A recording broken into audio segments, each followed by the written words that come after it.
Et le Saint-Esprit m'a convaincu d'en parler. J'en parlerai parce que c'est Dieu qui m'a obligé d'en parler. Et je crois au Dieu Tout-Puissant qui ne fait rien au hasard.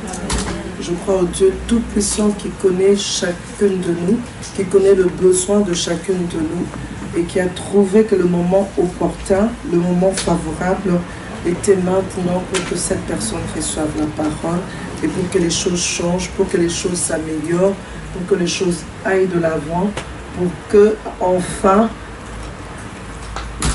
que quand la trompette va sonner, qu'elle puisse vraiment hériter du royaume des cieux, qu'elle soit là.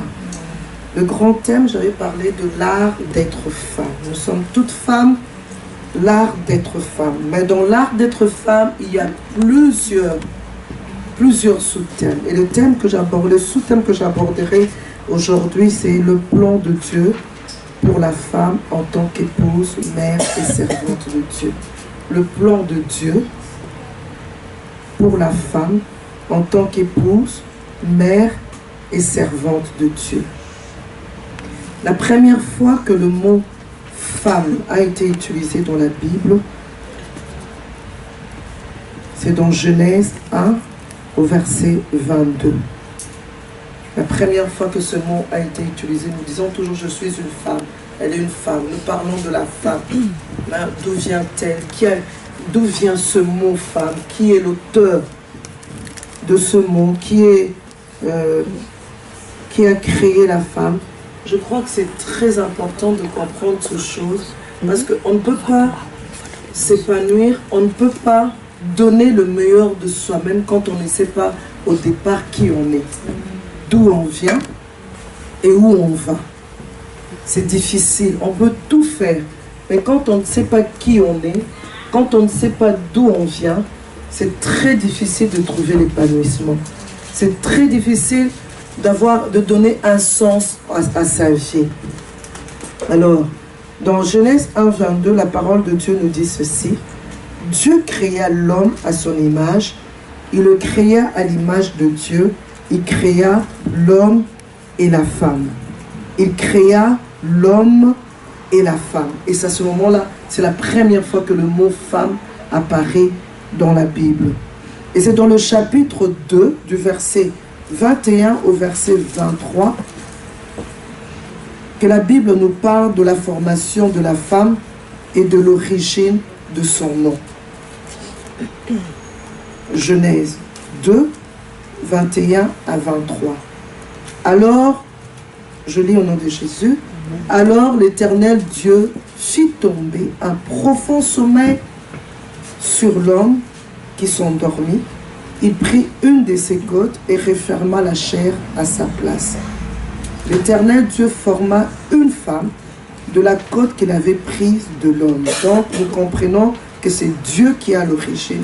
C'est Dieu qui a créé la femme. Et il l'amena vers l'homme. Et l'homme dit, voici cette fois celle qui est os de mes os et chair de ma chair. On l'appellera femme parce qu'elle a été prise de l'homme. C'est l'homme, en se réveillant, il constate qu'il y a un être humain en face de lui. Il apprécie cet être humain et il dit, on l'appellera femme. Pourquoi on l'appellera femme? Parce qu'elle a été prise de l'homme. Déjà, nous avons une partie de la définition de la femme, de l'origine de la femme. Donc, elle a été prise de l'homme. On nous appelle femme parce que nous avons été prises de l'homme. Mais en lisant à partir du verset 18 jusqu'au verset 24 du même chapitre 2, nous comprenons la raison de l'existence de la femme. La première fois que le mot a été utilisé, ensuite l'origine de la femme, et puis maintenant la raison de son existence. Donc chapitre 2, 18 à 24, je lis au nom de Jésus. L'Éternel Dieu dit, il n'est pas bon que l'homme soit seul. Je lui ferai une aide semblable à lui. L'Éternel Dieu forma de la terre tous les animaux des champs et tous les oiseaux du ciel, Et il les fit venir vers l'homme pour voir comment il les appellerait. Et afin que tout être vivant portât le nom que lui donnerait l'homme. Et l'homme donna de nom à tous les bétails, aux oiseaux du ciel et à tous les animaux des champs. Mais pour l'homme, il ne trouva point d'aide semblable à lui. Alors l'Éternel Dieu fit tomber un profond sommeil sur l'homme qui s'endormit. Il prit une de ses cordes et referma la chair à sa place. L'Éternel Dieu forma une femme de la côte qu'il avait prise de l'homme et il l'amena vers l'homme. Et l'homme dit, voici cette fois celle qui est os de mes os et chair de ma chair. On l'appellera femme parce qu'elle a été prise de l'homme. C'est pourquoi l'homme quittera son père et sa mère et s'attachera à sa femme et ils deviendront eux une seule chair. La femme, elle n'existait pas auparavant. Il n'y avait que l'homme. C'est quelque chose qu'on a lu, qu'on a relu, qu'on connaît. Alors je voudrais rappeler, et pour celles qui ne connaissent pas, je voudrais apporter l'information. Donc la femme n'existait pas avant. L'homme était seul, sans un être semblable à lui. Nous voyons au travers de tous ces versets, la première des choses importantes, que c'est Dieu qui existe de l'existence de la femme. Il fait un constat. Ce n'est pas mon mari, ce n'est pas mon oncle, ce n'est pas le président de la République, ce n'est pas l'homme le plus riche de la terre, ce n'est pas le millionnaire de la terre, ce n'est pas le magicien, le plus magicien de la terre, mais c'est le Dieu Tout-Puissant, El Shaddai. Celui qui donne la vie. Les intelligents des intelligents. Si on peut parler d'une personne intelligente, plus intelligent que cette personne intelligente, c'est Dieu. Le Dieu Tout-Puissant. Donc j'aime bien cet attribut de Dieu. Le Tout-Puissant, El Shaddai, c'est lui qui peut frayer un chemin là où il n'y en a pas. C'est lui qui a donné l'intelligence à Bill Gates. C'est lui qui te donne l'intelligence, c'est lui qui me donne l'intelligence. Celui qui a donné l'intelligence à l'être humain de fabriquer un avion retenu par quoi, je ne sais, mais qui peut quitter l'Afrique, arriver jusqu'en Europe. Amen. Un avion qui peut quitter l'Afrique et arriver jusqu'aux États-Unis. Si un homme peut arriver à réfléchir et fabriquer un instrument par l'intelligence de Dieu, alors c'est Dieu Tout-Puissant. Dans sa toute-puissance, il fait un constat amer. Il n'est pas bon que l'homme soit seul. Je lui ferai une aide semblable. Déjà à ce niveau, toi et moi, nous devons déjà nous sentir valorisés. Vraiment valorisés, parce que ce n'est pas n'importe qui a pensé nous créer. Ce n'est pas n'importe qui. Souvent, certaines personnes nous renvoient l'image comme quoi, une femme, c'est quoi une femme? C'est qu'une femme. La manière dont de fois si on nous traite par certains hommes, mais moi, je me sens très valorisée quand à l'idée seulement de penser que je n'existe pas parce que Roland Dallot a décidé, je n'existe pas parce qu'un homme a décidé, aussi intelligent qu'il peut l'être, mais c'est le Dieu Tout-Puissant. C'est que déjà dès le départ, je ne suis pas n'importe qui. Amen. Dès le départ, on ne peut pas s'amuser avec moi.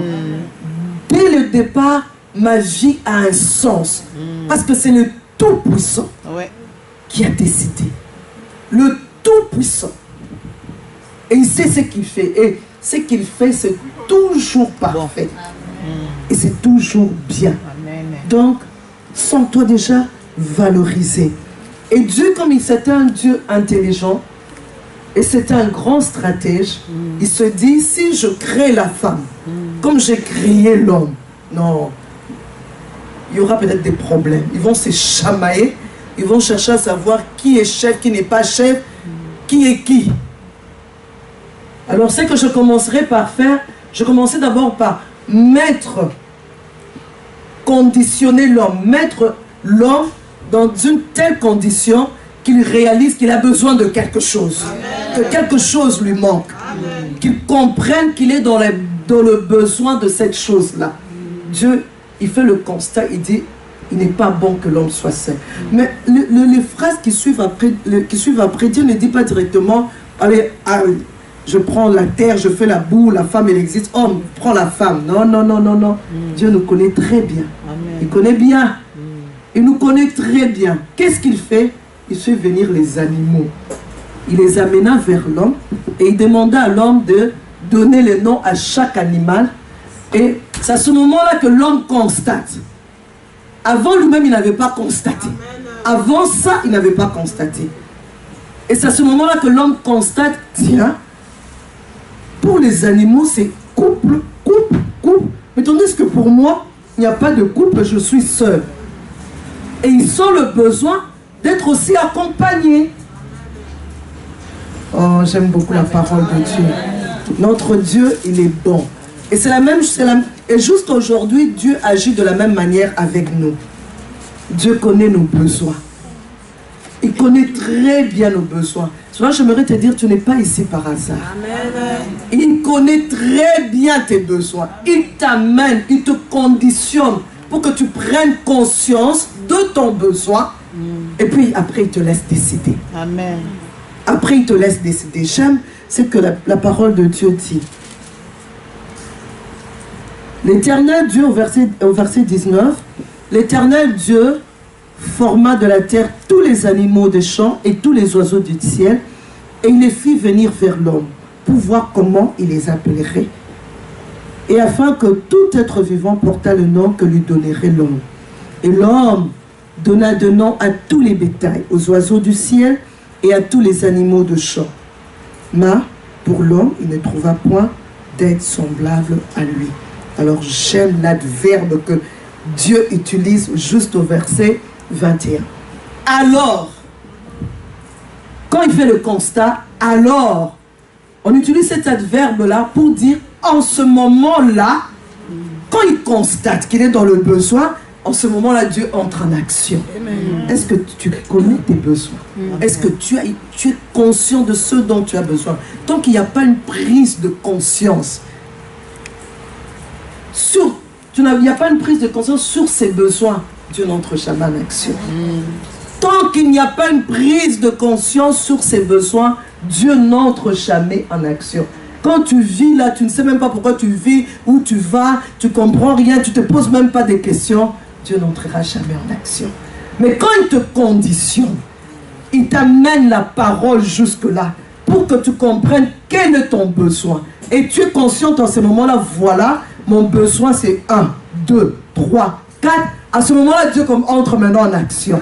Alors, la parole de Dieu nous dit, l'Éternel Dieu fit tomber un profond sommeil sur l'homme. Ça nous montre aussi la puissance de Dieu, combien il peut agir quand il y a prise de conscience en nous. Quand nous réalisons que je suis dans le besoin de telle chose, Seigneur, viens à mon secours. Il est capable de tout faire à ce moment-là. Amen. Pour répondre à tes besoins. Cela, Jérémie 33, verset 3 dit, invoque-moi, je te répondrai. Appelle-moi au secours et je te répondrai. Il ne dit pas, peut-être que je répondrai, c'est fort possible que je réponde. Non, il dit, je te réponds avec assurance. Amen. Dieu dit qu'il va répondre. Amen. Avec assurance. Mais ce que toi tu as à faire, c'est de l'appeler au secours. Amen. Ce que toi tu as à faire, c'est de l'appeler au secours. De croire d'abord et ne l'appelle pas au secours n'importe comment. C'est très important. N'entre pas dans la présence de Dieu avec beaucoup d'hésitation.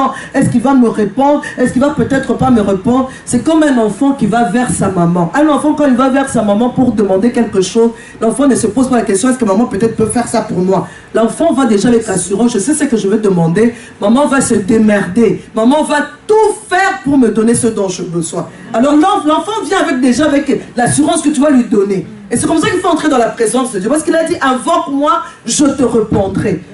Ce qui nous dérange, nous, c'est parce que nous voulons au moment où nous voulons, quand nous voulons, comme nous voulons. C'est pour cela que nous souffrons. Parce que nous, avec nos enfants, nous ne leur donnons pas comme ils veulent. Je juge. J'essaye de voir. Ah bon, tu as besoin de $100. J'essaie de réfléchir. 100 $, qu'est-ce que tu vas faire avec ça? Pourquoi 100 $? Qu'est-ce que tu veux exactement? C'est quoi que tu veux? Et puis je juge, non, non, non, 100 $ c'est trop. Prends 50. Et c'est comme ça aussi avec Dieu. Nous voulons entrer, nous entrons dans la présence de Dieu avec des idées préconçues en se disant, j'entre dans la présence de Dieu, moi j'ai envie de me marier, alors je veux savoir que ce soit Rigobert. Alors, quand tu as déjà un nom dans ta tête, Dieu n'exauce pas comme ça. Dieu n'agit pas comme ça. Entre en étant sûr qu'il va agir. Quand? Fais-lui confiance. Comment? Fais-lui confiance. Mais reste dans sa présence et accroche-toi à lui avec la certitude qu'il va faire quelque chose. Il fut tombé. Obligatoire, il leur donne tant de sommeil. Sans lui demander l'autorisation, il tire une côte. Il fabrique la femme. Et comme Dieu ne nous impose jamais rien, quand il termine de fabriquer la femme se réveille. L'homme plutôt se réveille. Qu'est-ce que Dieu fait? Il amène la femme vers l'homme. Dieu n'a pas dit, hey, Adam, c'est ta femme. Dieu n'impose jamais. La parole, il va te l'amener. À toi de décider. Tu prends ou tu ne prends pas. Il amena la femme vers l'homme. Et l'homme, il regarde, il dit, ah, voici cette fois-ci l'os de mes os, chair de ma chair. Parce que si Dieu n'avait pas fait ça, le jour où Ève avait mangé le fruit défendu, Adam allait dire, ah, cette femme que tu m'as imposée là, Dieu n'impose pas. Apprends à assumer tes choix. Tu choisis. Et c'est là, nous voyons comment Dieu tient à la prise de conscience. Et comment il entre en action quand il y a prise de conscience.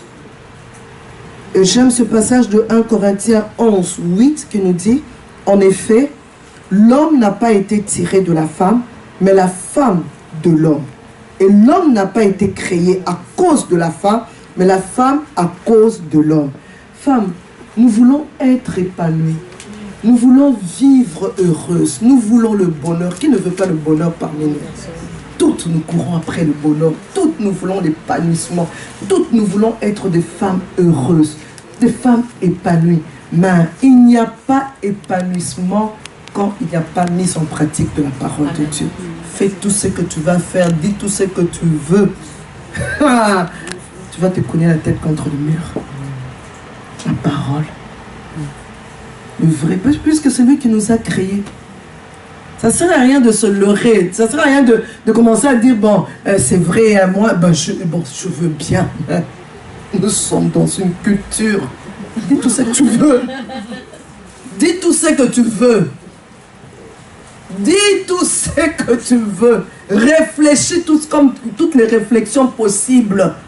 Va même chercher le savant le plus savant. Réfléchis avec lui. Mettez-vous d'accord. Non, ce n'est pas vrai. Mais la parole là, tu ne la mets pas en pratique, tu n'atteindras jamais le summum de ce que Dieu veut pour toi.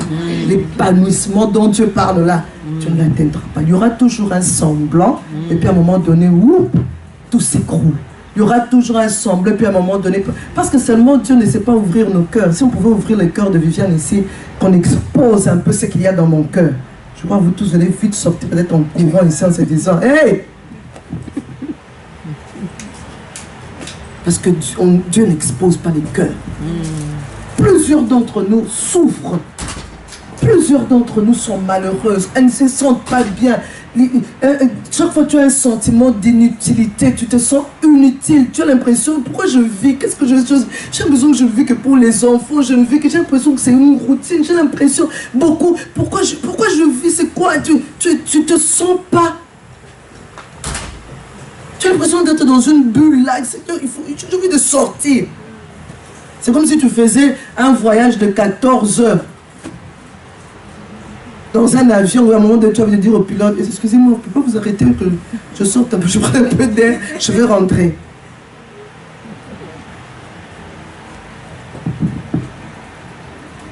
Très important. Et Dieu dit, c'est pourquoi l'homme quittera. À cause, comme pour dire, à cause de tout ce que j'ai dit en amont, à cause de toutes ces choses-là, que j'ai eu à faire, c'est pourquoi l'homme quittera son père et sa mère et s'attachera à sa femme. Donc, nous comprenons clairement que la femme existe. Pourquoi? On n'aime pas le dire, mais c'est ça. La femme existe. Pourquoi? La femme existe pour l'homme. Tu vas la contre-courant, tu vas te noyer. Tu vas la contre-courant, tu vas te casser les dents. Tu vas la contre-courant, tu vas te suicider. À cause de toutes ces choses. C'est pareil aussi pour l'homme.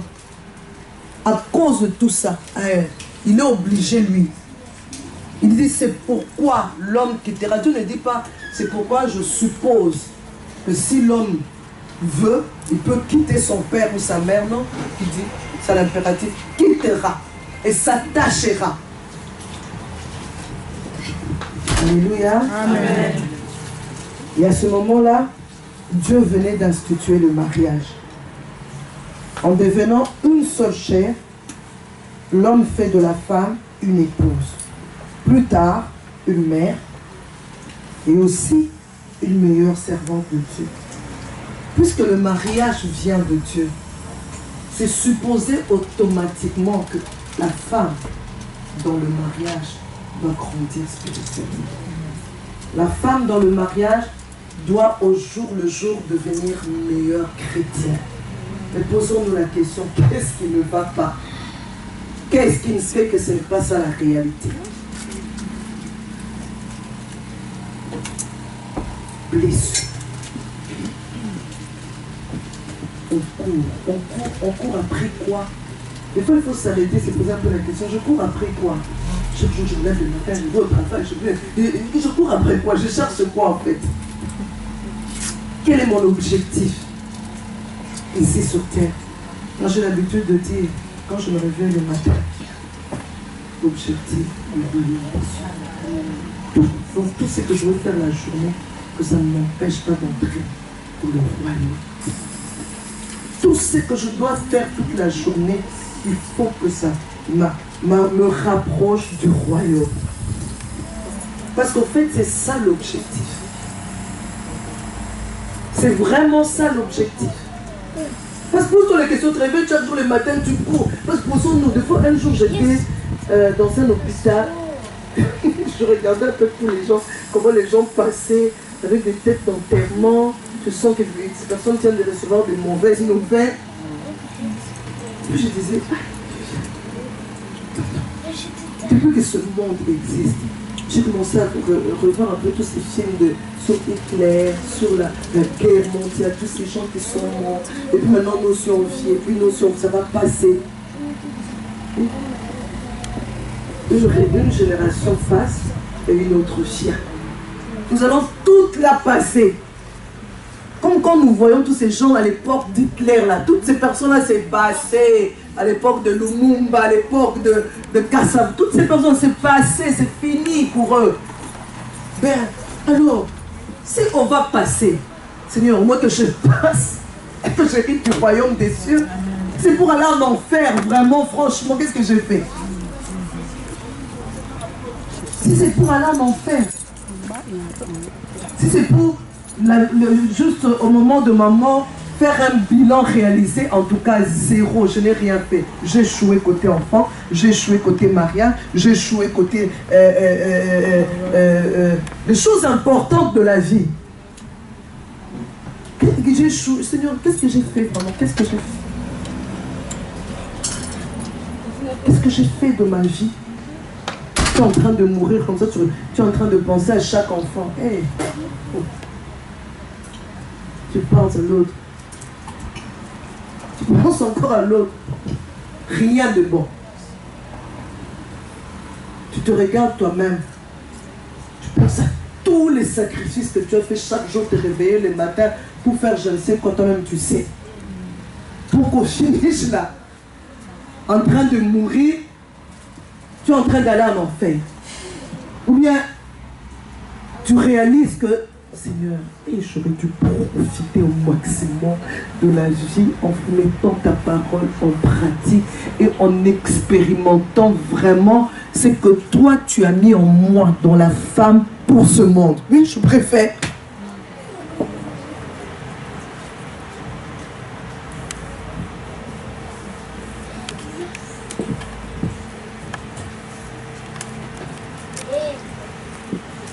Hébreux 11:6 nous dit: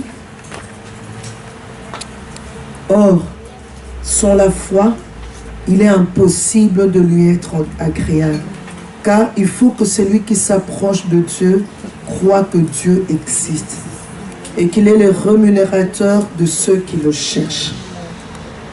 Jusqu'à ce niveau, j'ai parlé de Dieu, de ce qu'il veut. Mais est-ce que tu crois que Dieu existe?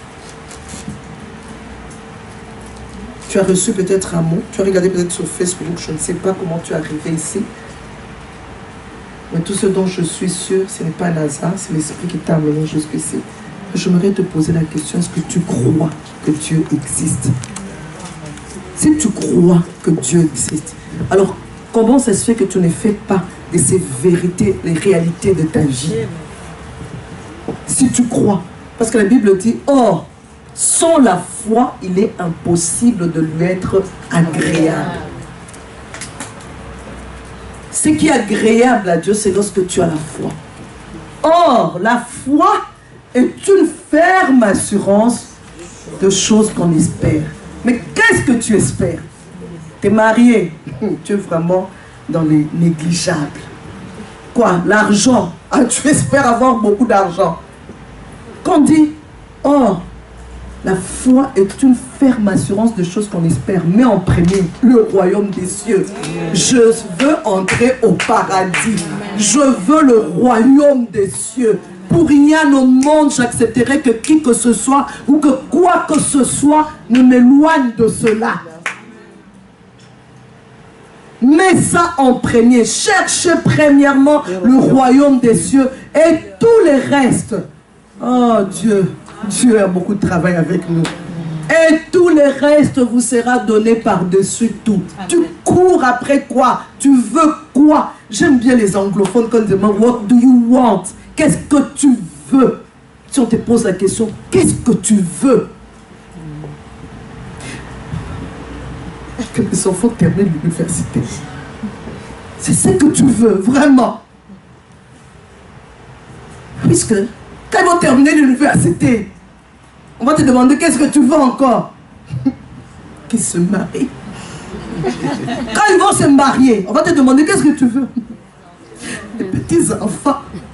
Quand ils auront les petits-enfants, on va te demander qu'est-ce que tu veux. Les petits-enfants soient bien. Tu n'en finiras pas. Demande seulement, qu'est-ce que tu veux? Le royaume des cieux. Que les enfants craignent Dieu. Parce que c'est la meilleure chose. Parce que si cet enfant craint Dieu, tout ira bien. Amen. Quand je dis tout ira bien, ça signifie qu'il va aller au paradis. Ça ne veut pas dire qu'il n'y aura pas des bobos. Le malheur atteint souvent les justes. Il ne faut pas se voiler la face. Le malheur atteint souvent les justes. Mais il y a une suite. Mais Dieu l'en délivre toujours. Les mots là, il y en aura toujours. Si tu dois, tu vas à l'église pour que les mots s'arrêtent. Erreur. Si tu fais des jeûnes et prières pour que les mots s'arrêtent. Erreur. Quand il y a malheur là, prie pour que tu tiennes bon dans la foi, que tu entres au ciel, que tu ne perdes pas la foi. Ne prie pas. Il y a trop de mots, que les mots s'arrêtent dans ma vie. Ça ne s'arrêtera pas. Moi, je ne sais pas ce qui m'attend. J'ai beaucoup aimé la prédication que le pasteur Roland a eu un jour à donner. Dans la vie, tout peut arriver. Ah, tout peut arriver. Regarde bien ta vie. Ce qui t'est arrivé là, est-ce que tu pensais que ça pouvait t'arriver? Ah! Même moi, Viviane, là, du haut de mes 47 ans ici, ce qui m'est arrivé dans la vie, est-ce que je pouvais penser quand j'avais 10 ans que ça allait m'arriver? Ah! Tout peut arriver. Les mots, ça viendra. Parce que notre ennemi, le diable, rôde comme un lion rugissant. Il est là. Il veut toujours nous faire du mal. Il peut nous donner des coups, mais il ne nous mettra pas KO. Amen. Amen. Le royaume des cieux.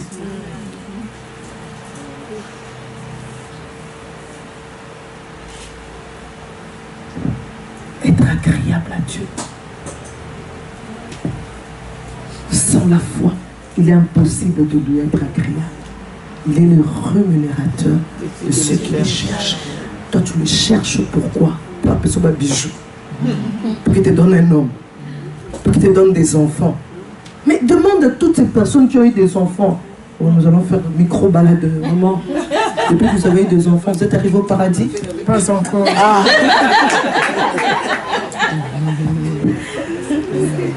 Enfant, pour que tu en fasses quoi? Pour que tu deviennes quoi?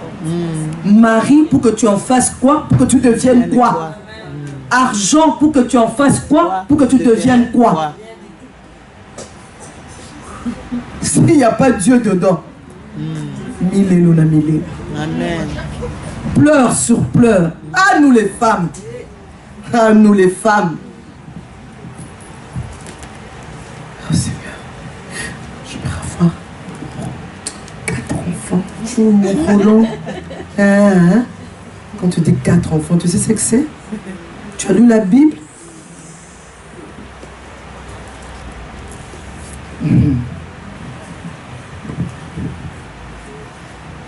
Je me parle aussi à moi-même. Parce qu'il faut qu'on change. Il faut qu'on s'améliore dans notre manière de marcher dans notre chrétienté. On pleure. Des fois quand Dieu me pose la question, je dis, viens, tu pleures pour voir.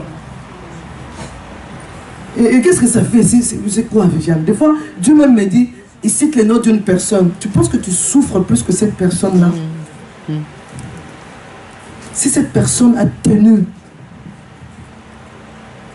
toi, tu te plains de quoi? Automatiquement. Alléluia, alléluia, oui. Parce que des fois, tu regardes, tu dis vanité de vanité. Vanité, amen. Tout est vanité.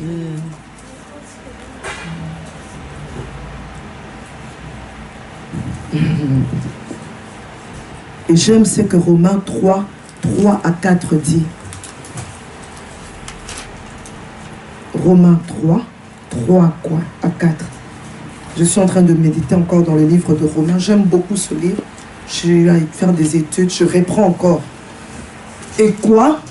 Si quelques-uns n'ont pas cru, suis bien. Leur incrédulité anéantira-t-elle la fidélité de Dieu? Loin de là. C'est pas parce que toi tu ne crois pas que ça va anéantir la fidélité de Dieu. Ça va empêcher Dieu d'être Dieu. Dieu ne perdra jamais, c'est toi qui vas perdre. On te parle de l'évangile, tu ne veux pas mettre la parole de Dieu en pratique. Tu as des raisonnements, tu as des principes. Dieu ne perdra jamais quelque chose, c'est toi qui perdras. Ça n'anéantira en rien la fidélité de Dieu. Il dit loin de là. Que Dieu, au contraire, soit reconnu pour vrai et tout homme pour menteur, selon qu'il est écrit, afin que tu sois trouvé juste dans tes paroles et que tu triomphes lorsqu'on te juge. Et j'aime aussi ce qu'il dit dans Romains 1, je m'aimerais retrouver le verset, puisqu'ils ne se sont pas souciés de chercher Dieu. Et Dieu les a livrés à leur sens réprouvé. Tu ne te soucies pas de chercher Dieu. Toi, tu as l'impression que tu évolues dans ton raisonnement. Ah, moi j'ai des principes. Hein. Tu sais, moi, non. Moi, ça, j'aime pas. Romains 1, 28. Ça, moi, non. Hein. Moi, non. Ah, mais non, oui, c'est bien beau tout ça, mais nous sommes quand même dans une culture, la culture de l'Europe. Le paradis, l'Europe. La culture de l'Europe, quand même, ne nous permet pas de faire. Hein? Si tu es pour la culture, vas-y avec la culture. Mais la parole, ça n'anéantira en rien la fidélité de Dieu. Il te livrera à ton sens réprouvé là. Il te livrera à cette culture-là que toi tu trouves que c'est ça, la vérité. Et tu seras dedans, tu ne réaliseras même plus que tu es dans la fausseté. Toi, tu crois que tu es dans le bon. Tu vas marcher la tête haute fièrement, mais tu n'es pas dans les bons. Parce que Dieu t'a déjà livré. Puisque tu es têtu, puisque tu veux ça, eh bien, vas-y dans ça. Amen. Je te laisse dans ça. Continue dans ça.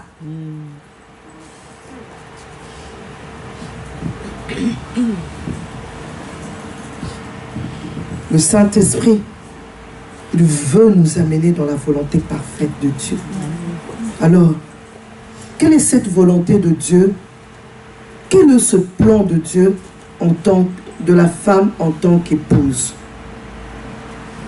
Vous me suivez, ça va? Ça va? Quelle est cette volonté de Dieu en tant qu'épouse? Parce qu'on nous avait dit aujourd'hui, on a tout notre temps, n'est-ce pas? Nous allons lire Éphésiens 5, 22 à 24, et puis le verset 33. Le premier passage, Éphésiens 5, 22 à 24, et puis le verset 33. Vous y êtes? Femmes, soyez soumises à vos maris. Ouh, ça fait mal aux oreilles. Femmes, soyez soumises à vos maris comme au Seigneur. Waouh, comme à qui? Au Seigneur. Car le mari est le chef de la femme. Ouh, ça fait mal aux oreilles.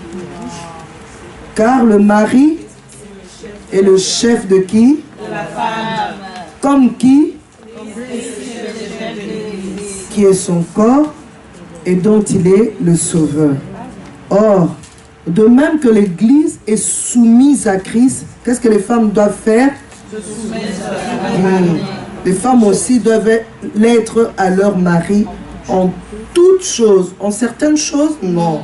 En toutes choses. Verset 33. Du reste, que chacun de vous aime sa femme comme lui-même, si on s'adresse à l'homme. Et la partie qui nous intéresse, c'est la partie de la femme. Et que la femme fasse quoi? Respecte son mari. 1 Corinthiens 11, 7 à 9. 1 Corinthiens 11, 7 à 9. Et 7 et puis verset 9, pardon. L'homme ne doit pas se couvrir la tête. Ça ne nous intéresse pas cette partie, puisqu'il est l'image et la gloire de Dieu. C'est la partie B, la dernière partie. Tandis que la femme est quoi? Et la gloire de l'homme. Verset 9. Et l'homme n'a pas été créé à cause de la femme, mais la femme a été créée à cause de l'homme. Nous allons maintenant dans 1 Corinthiens 7, 34 à 35. Il y a de même, 1 Corinthiens 7, 34 à 35, suis-moi. Il y a de même une différence entre la femme et la vierge. Celle qui n'est pas mariée s'inquiète de choses du Seigneur, afin d'être sainte de corps et d'esprit, et celle qui est mariée s'inquiète de choses du monde. Et, Seigneur, c'est pas un péché là. Non, c'est noir, blanc, la Bible. S'inquiète de choses du monde, de moyens de plaire à qui? Je dis cela dans votre intérêt. C'est dans ton intérêt qu'on te dit ça. Ce n'est pas pour vous prendre au piège. C'est pour vous porter à ce qui est bienséant et propre à vous attacher au Seigneur sans distraction. Tu veux t'attacher au Seigneur sans distraction. Occupe-toi, inquiète-toi des moyens de plaire à qui? À Dieu. Hein? À son mari.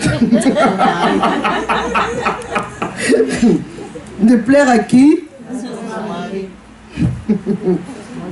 Et s'inquiéter de quoi? De choses de quoi? Des choses du monde pour plaire, hein? Pas de choses du monde pour aller, je ne sais pas comment faire quoi. Nous allons maintenant dans Tite 2, 3 à 5. Tite 2, 3 à 5.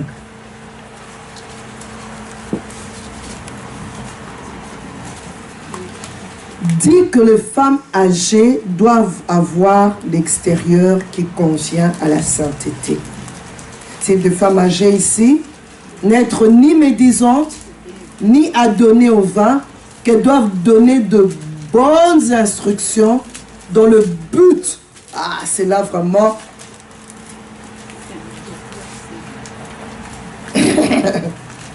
C'est vraiment là. Dans le but d'apprendre aux jeunes femmes à faire quoi?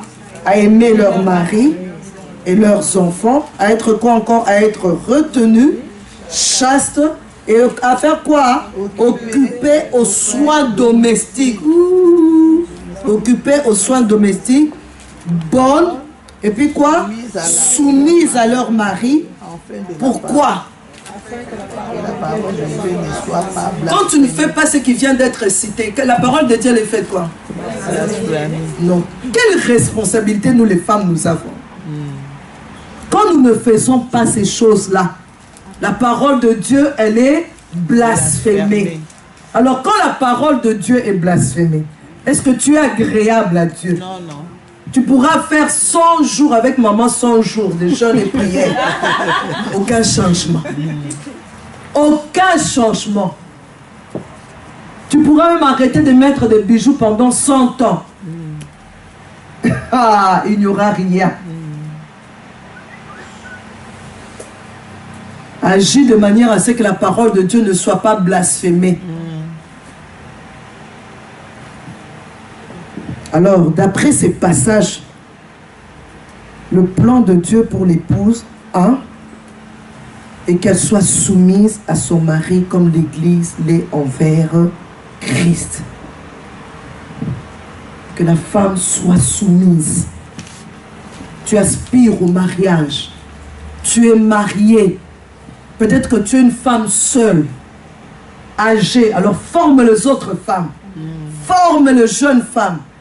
Nous, souvent, excusez-moi, nous les Africains, nous avons tendance, là où nous avons échoué, au lieu d'en parler pour que les autres ne commettent pas les mêmes erreurs, non, on cache. On ne veut pas que les autres sachent, on ne veut même pas en parler. Si quelqu'un ose dire, tu es divorcé, il y en a qui m'ont comme un divorce, ça. C'est comme si on avait injurié. Non, toi qui es devenu chrétienne, montre-nous, et vous ne faites pas ça. Sinon, vous allez subir les mêmes choses que moi.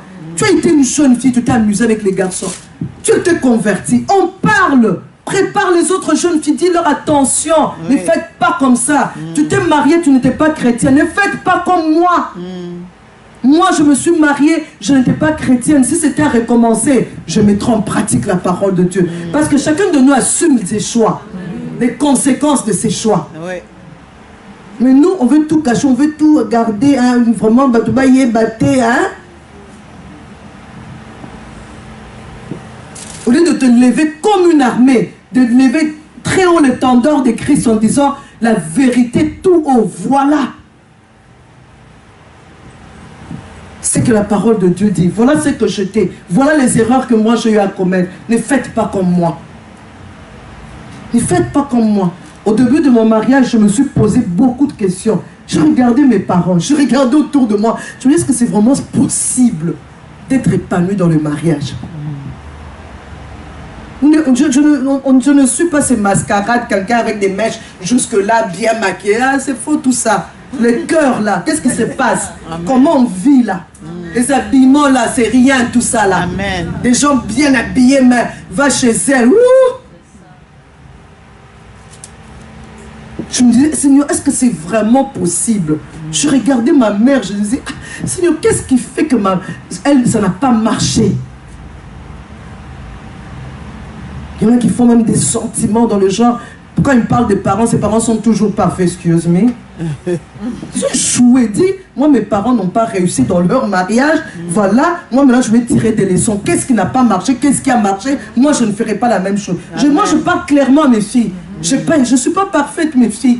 Regardez-moi bien, mes erreurs là, ne les répétez pas. Là où vous trouvez que j'ai commis une erreur, et en parlez-moi, et je vous donnerai des secrets. Parce que moi-même j'en parle, mais je peux me tromper. Mais si tu as vu ces erreurs-là, en parlez-moi, elles ne mentent pas. Dis-moi, j'ai l'impression de se retirer, je dis, hey, c'est ma bête noire. Ne fais pas comme moi. Prie pour ça. Comme tu as mes gènes là dans ton sang, prie.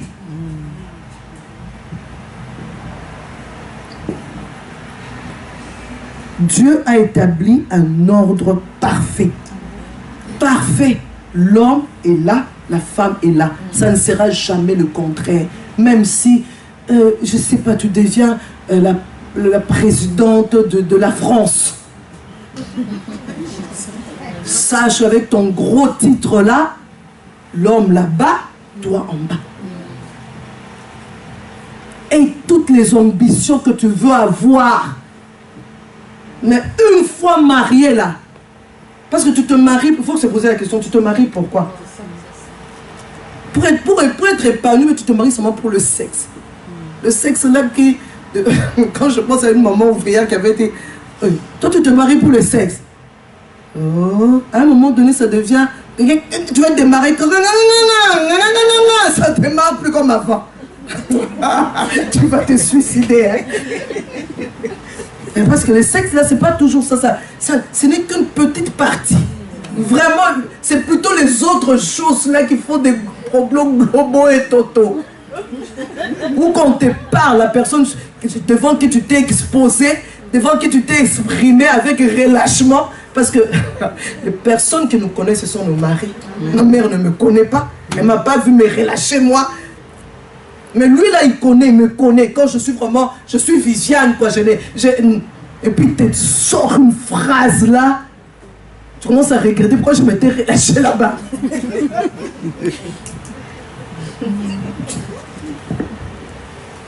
Et si tu n'as pas Jésus-Christ, si tu ne marches pas selon la parole, mais tu peux devenir une femme aigrie, amère, tu deviens méchante vis-à-vis des gens, on commence à chercher la source, on commence à remonter. Oh le mariage. Les mariages.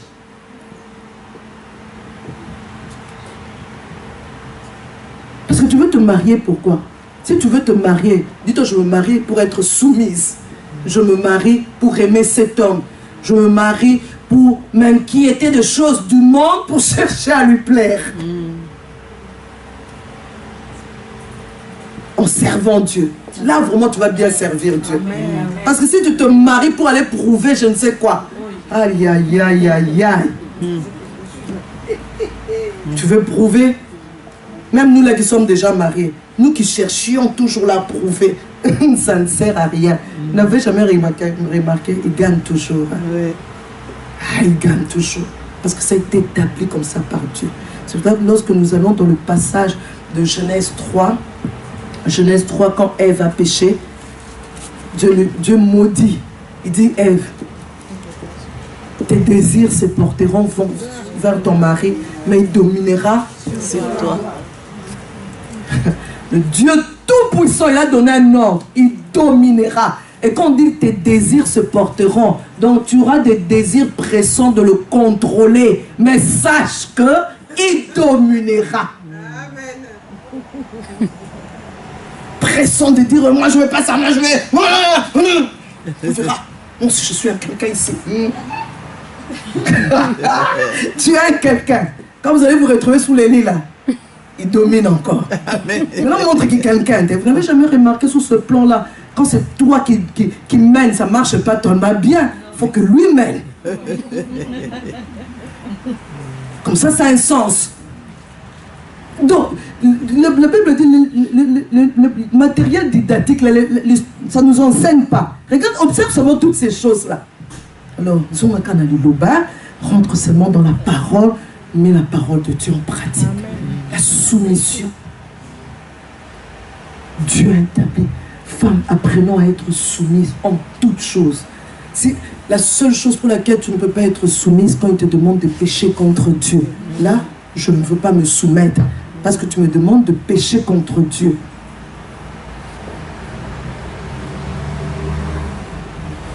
Tu es en train de faire quelque chose, il te dit... moi, je dis toujours à mon mari, ah, comme c'est bien d'être un chef.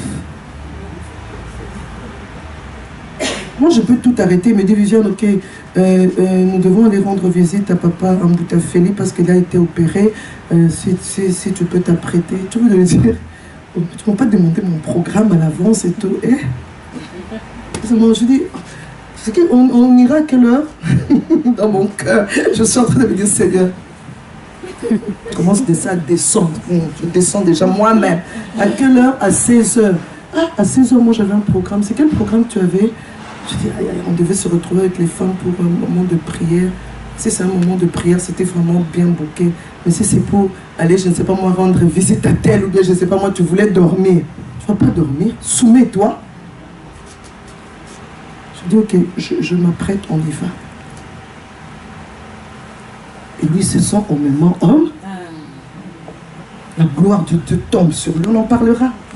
La gloire de Dieu tombe sur lui. Et il est conditionné pour devenir aussi meilleur mari. Parce que le diable à ce moment-là n'entrait pas. Bon, évidemment, si c'est un païen, il faut d'abord commencer à prier, Seigneur, qu'il se convertisse, qu'il se convertisse. Mais un chrétien, tu appliques la parole de Dieu. Moi, je vois ça. Quand j'essaie de résister à... Le diable dit, oh, Viviane nous appelle. Il essaie un peu de faire entrer un pied. Eh, non, mais le pied est déjà entré. Et puis, ça devient amer. Hein? Satan, retire ton pied. Est-ce que je me fais comprendre? Amen. Tu commences à sentir que les enfants, ça ne va pas. Donc, vraiment, le diable commence à s'acharner. Mais parce que tu lui donnes, tu ne comprends pas les enfants, des situations. Parce que le fait qu'une femme n'est pas soumise à son mari, c'est une grande porte ouverte pour donner l'occasion au diable de détruire la famille.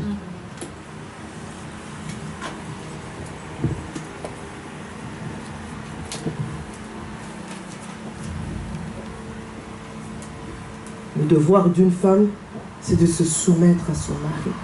Ce n'est pas facultatif, c'est obligatoire.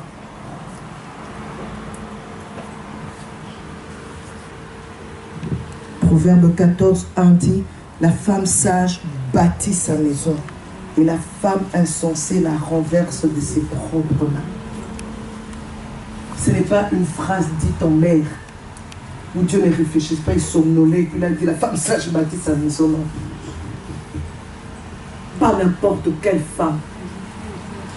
Tout tel que nous sommes, nous voulons bâtir. Mais j'aimerais t'informer.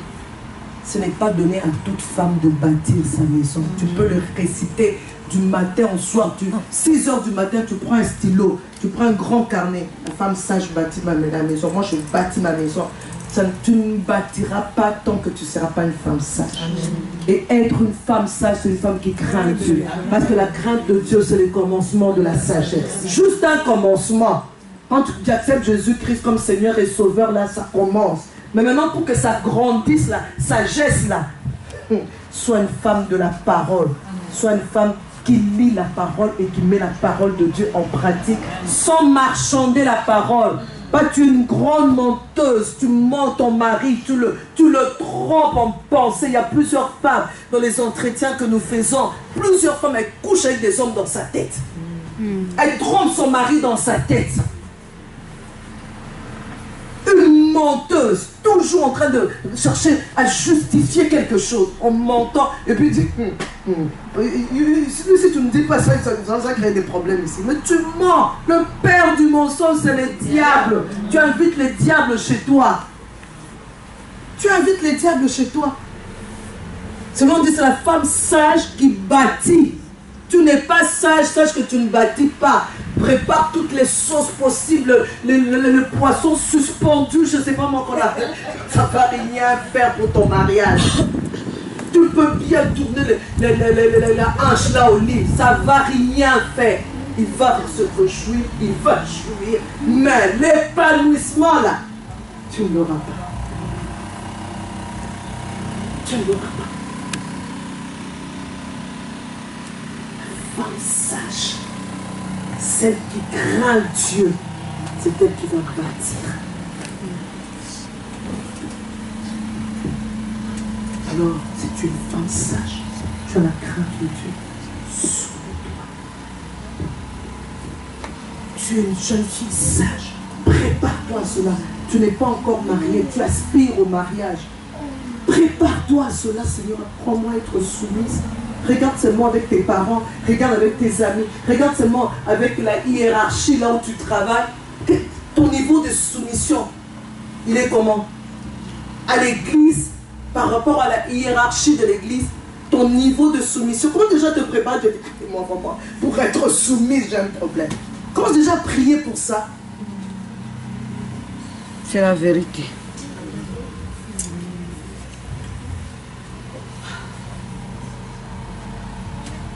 Et j'aimerais dire à toutes les femmes qui ont du mal à se soumettre, ne nous trompons pas de combat. Nous croyons que le vrai combat, c'est l'égalité de l'homme et la femme. Non, non, c'est pas ça le combat. Le vrai combat de la femme, c'est la soumission. Que j'apprenne à me soumettre. C'est ça le vrai combat. Ne nous trompons pas de combat. Le féminisme a pris racine quand on a dit à Ève, tes désirs se porteront vers ton mari. Mais il dominera sur toi. Ah, Satan, maintenant il faut brandir ça chez la femme. Pourquoi tu veux qu'il est qui lui pour qu'il domine sur toi? Il est qui lui? Non, j'ai lu, j'ai fait des recherches. J'ai dit, Saint-Esprit, aide-moi à comprendre où on va. 21e siècle, le féminisme, le siècle présent.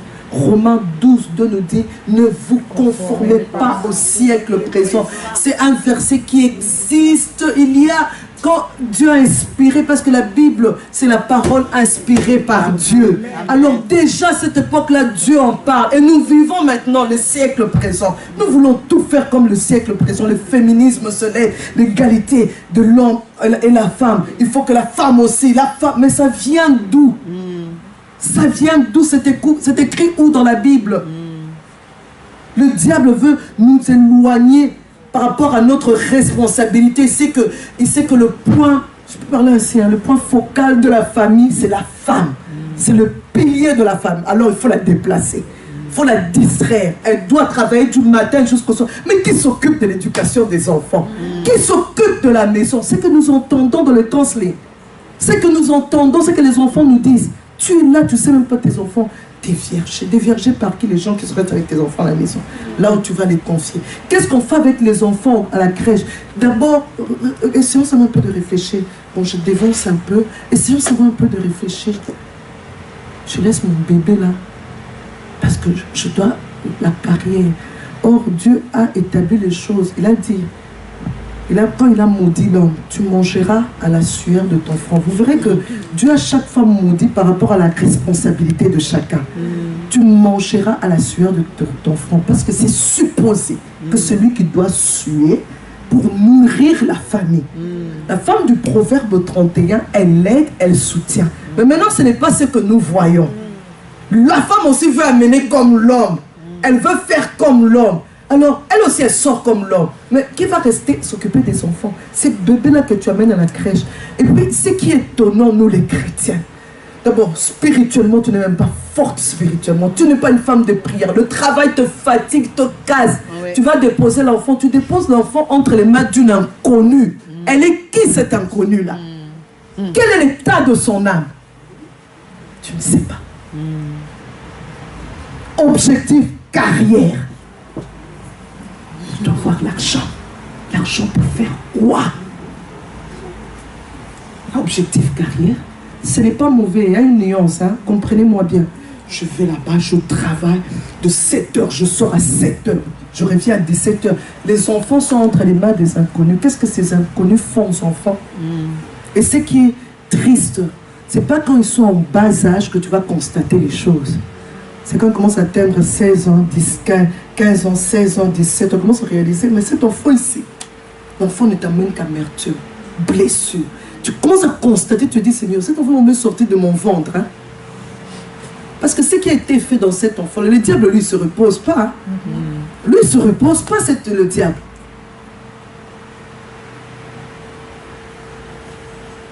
Tu as plus confiance à cette femme de la crèche que tu ne connais même pas.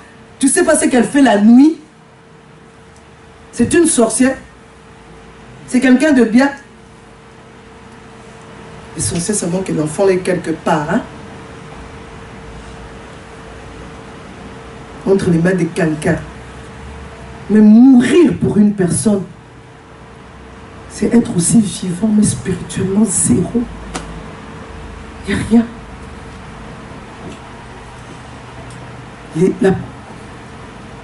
C'est horrible. La plupart des enfants sont dans la masturbation, la pornographie.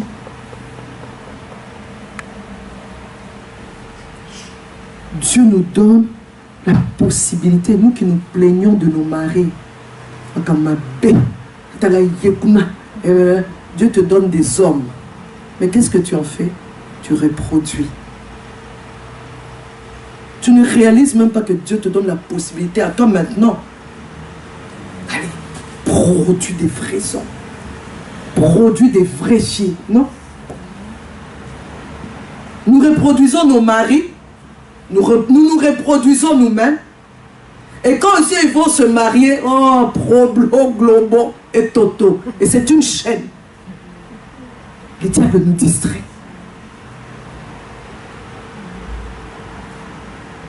Dieu, il maudit l'homme, il maudit par rapport à sa responsabilité. Tu mangeras la sueur de tes frères. Et quand il maudit aussi la femme, il maudit la femme par rapport à sa responsabilité. Son rôle principal, porter les enfants, s'occuper des enfants, s'occuper du foyer. Tu accoucheras avec douleur, tes désirs se porteront vers l'homme. Ah, c'est ça la femme. Regardons dans la société toutes celles qui ont des titres, qui ne sont pas mariées. Qu'est-ce qu'elles sont? Elles font d'homme en homme.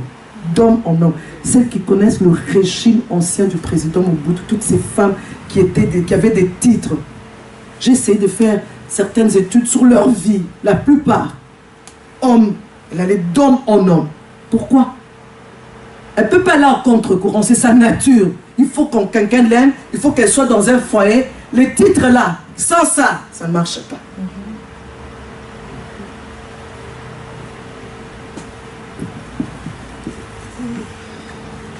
Deuxième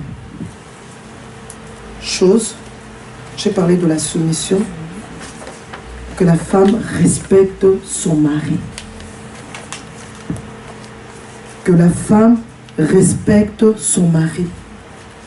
Respecter, c'est honorer, révérer, tenir en grande estime. La Bible dit que la femme respecte son mari. Viviane, est-ce que tu respectes Roland?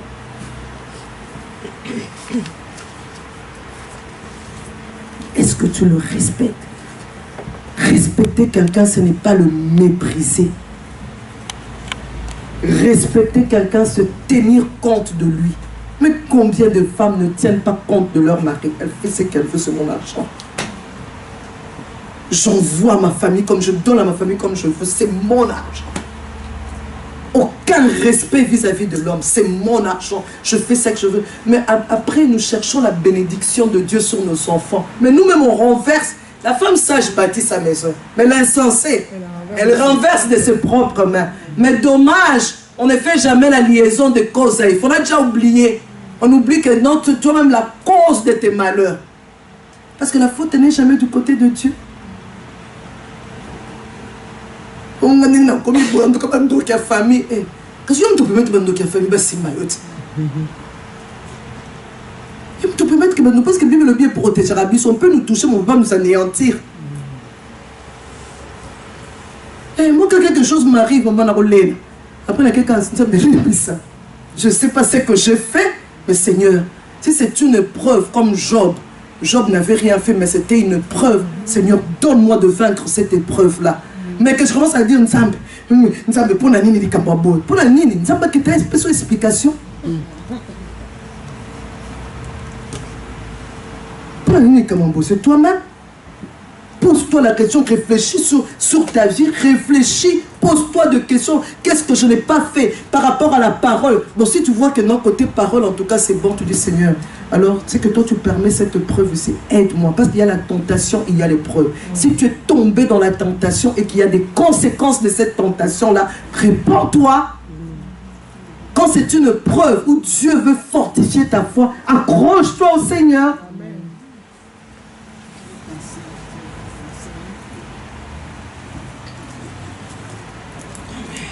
Ne méprise pas ton mari. Respecte-le. Ne le parle pas n'importe comment en public. Ton mari est en train de parler. Toi, tu dis, mais oui, j'ai raison. Les gens commencent à vous regarder. Tu comprends même pas que les gens vous regardent comme pour te dire, maman, hein? Ça met mal à l'aise quand une femme parle mal à son mari. Pourquoi? Parce que c'est en nous, c'est notre nature. Dieu a créé de manière à ce que quand l'homme parle, on se tait. Tu commences à discuter avec lui, lui montrer qu'il n'a pas raison. Tu veux pouvoir devant les gens qui n'ont pas. Oh, tais-toi. Tu verras que tout le monde, toi tu as raison, mais les gens sont seulement pour cet homme-là. Eh, maman, calme-toi seulement. Quand tu as envie de leur dire, mais moi j'ai raison. Mais le problème est que tu n'as pas respecté. Alors nous tous là, nous sommes contre toi. Calme-toi, non. Hein. Ah bien, non, tu le vois là, mon yébé. Maman, calme-toi. On ne s'occupe même pas du voleur. Respect. Je veux ça, je veux que c'est une fois. Roland est en train de me faire une remarque. Je dis non. On était avec un autre couple. Je dis non, Roland. Non, je crois que tu n'as pas bien compris parce que moi je veux que. Alors il s'était trompé. J'avais raison. Mais le couple en face de nous commençait à dire maman Viviane, on se calme. Et ça commençait encore à m'énerver parce qu'il disait qu'on se calme alors que moi j'avais raison. Et j'ai compris, Viviane, quand il élève le ton, descends. Tu vas aller te plaindre à la maison. Tu vas aller lui dire, non, moi je ne suis pas très d'accord avec la manière dont tu m'as parlé, parce que vraiment, là, il va bien t'écouter, même Dieu le disponibilise à écouter. Mais à ce moment-là, le diable vient là. Il commence à dire à l'homme, c'est toi le chef. Ou bien alors il va se taire, mais c'est qu'il va te faire. Et maman, j'aime. C'est qu'il va te faire en douceur, mais Konyonga.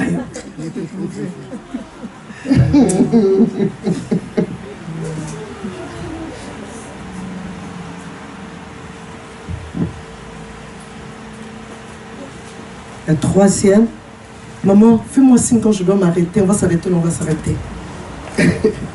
Troisième, qu'elle soit la gloire de son mari. En tant qu'épouse, d'abord, je parlais de la soumission. 2, du respect. Et maintenant, qu'elle soit la gloire de son mari. Et tout ce que je dis, c'est selon les versets que nous avons lus. Femme, tu dois comprendre qu'une femme mariée est la gloire de son mari. Autrement dit, c'est la femme qui reflète l'honneur de l'homme, qui reflète sa splendeur. Et la femme est la personne qui le met en valeur. La femme est l'éclat de son mari. Quand on regarde la femme, on dit waouh! C'est vrai que l'homme a son rôle à jouer. Mais femme, tu veux la main de Dieu sur toi. Ne passe pas tout ton temps à dire ah, c'est bien beau tout ça. Qu'on enseigne aussi les sorts. Toi, commence d'abord par changer. Amen. Toi, commence parce que le salut est individuel. Quand tu te présenteras devant Dieu, Dieu ne dira pas Mwambouille, je te comprends, hein? Chambouille, t'es trop mauvais. Malgré tout ce que tu lui as fait là, c'est pas grave, entre dans le repos de ton maître. Dieu ne fera pas ça. Non. Je mets la pratique, la parole de Dieu en pratique par rapport à moi. Je mets en pratique. Ne mens pas, ne mens pas. Ce n'est pas parce que j'ai un menteur en face de moi que moi aussi je vais dire, parce que lui ment, moi aussi je vais mentir. Non. Et nous deux, nous irons en enfer. Donc, tu es l'éclat de ton mari. Tu es la splendeur de ton mari. Il faut que quand les gens vous regardent, quand vous êtes ensemble, ils regardent et disent, ouh, en tout cas, on t'a filé à Balamoissi.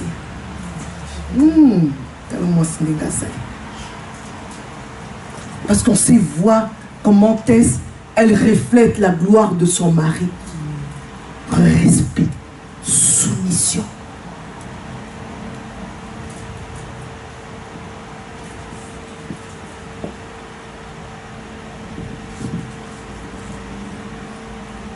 Quand elle entre dans une pièce avec son mari, elle est la couronne. Donc, vraiment, elle donne de la valeur à cet homme. Proverbe 31 dit, cet homme, il est considéré aux portes à cause de sa femme. À cause de sa femme, il est considéré aux portes. Tu te plains chaque fois, cet homme. Mais pose toi-même aussi la question. La Bible dit, celui qui trouve une femme trouve le bonheur. Toi, depuis qu'on t'a trouvé, ça ne va pas, hein? Ça ne va pas. Alors commence d'abord par toi-même.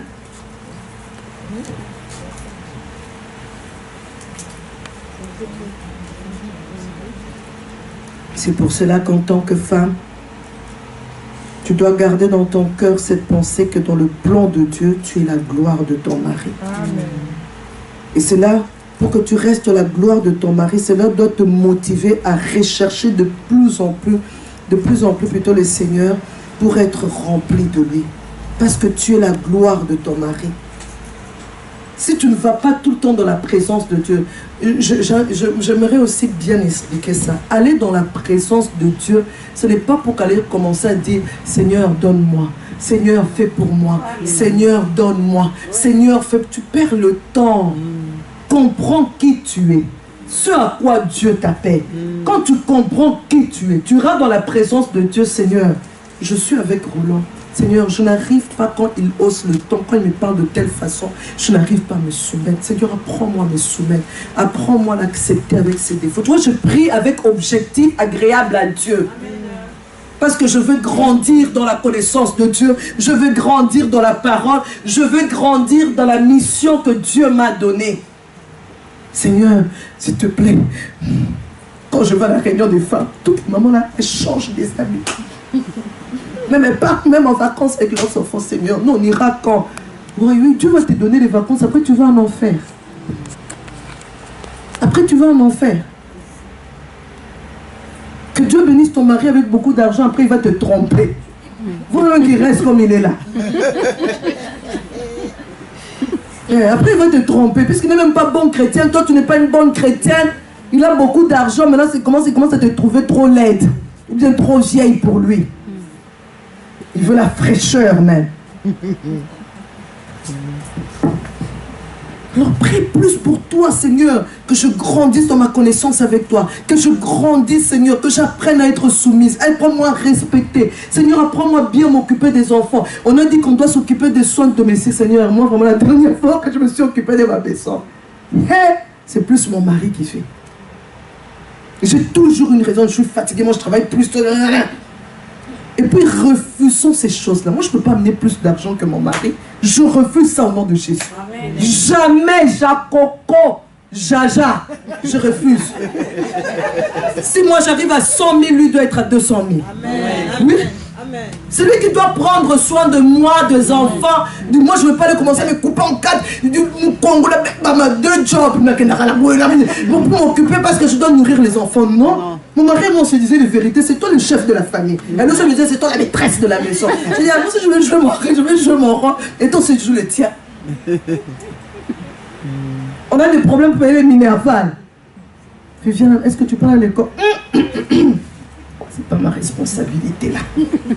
Monsieur, tu te lèves le matin, tu vas in jusqu'à l'école, tu vas te justifier là-bas. Comme ça te donne la force de chercher, de bien prier. Mais toi tu tombes dans le piège. Oh non, il faut que ça soit comme ça, moi je vais travailler. Non. Pour un temps, oui, ça peut arriver. Mais c'est pas une habitude. Tout le travail te prend tout le temps. Mais qui va s'occuper des enfants? Qui va s'occuper de la maison? Non, c'est toi qui dois ramener suffisamment. Moi, je ne fais que aider. Comme la femme du Proverbe 31. Un jour, on commence à réfléchir sur l'argent que tu amènes. Je pense à un champ, je réfléchis comment on peut investir. On investit. Je pense à un champ, je l'acquiers. Et je fais des chemises aussi pour compléter. Je les vends. Parce que regardez seulement, la femme du Proverbe 31, elle fait des chemises. On n'a pas dit qu'elle acquiert avec l'argent qu'elle produit, elle acquiert l'argent. Mais je vais bien réfléchir sur l'argent que toi tu ramènes. Tu ramènes, on va réfléchir, qu'est-ce qu'on peut bien faire? Chérie, tu vois, sagesse. Mais moi aussi j'amène de l'argent. Je travaille aussi de mes mains. Mais je ne suis pas le numéro 1 pour prendre soin de la femme, des enfants, de la maison. Toi, jeune fille, tu es ici, tu n'es pas encore mariée. Celui qui t'approche là pour ton argent là, zappe-le au nom de Jésus. Amen. Parce que tu vas souffrir. Tu vas souffrir. Il faut prier, Seigneur. Je prie pour la bénédiction du chef sur mon mari. C'est possible qu'à l'étranger, que l'homme aille travailler, qu'il ramène suffisamment et que toi, tu as un travail, comment je vais dire ça, un mi-temps, voilà. Et tu as le temps de t'occuper de ta maison. C'est ce qu'on dit, hein, il faut que celui qui s'approche de Dieu croit qu'il existe. Amen. Parce que quand je crois qu'il existe, Seigneur, c'est possible. Moi, je refuse cette histoire de tomber dans le piège, la culture, je ne sais pas moi quoi, où je dois aller travailler de 6h à 18h, je ne m'occupe pas de mes enfants, de ma maison. Seigneur, non. Donne-moi un travail à mi-temps et que mon mari donne-lui un bon travail avec un bon salaire. Nous savons nouer nos 2 bouts du mois. Et apprends aussi le contentement. Quand tu veux, je suis arrivé en Europe, quand je regarde ma maman, t'as la chaînette à mener les femmes de Paris, t'as le gros collier, t'as la choco passima. Alors toi aussi, tu commences à envier. Et elle vient te dire, ça là, nous nurse, aide-soignante, et foutaka. Je te dis, non, pour réfléchir un peu, qui te dit que toi tu appelles à être aide-soignante? Qui te demande d'entrer dans les systèmes?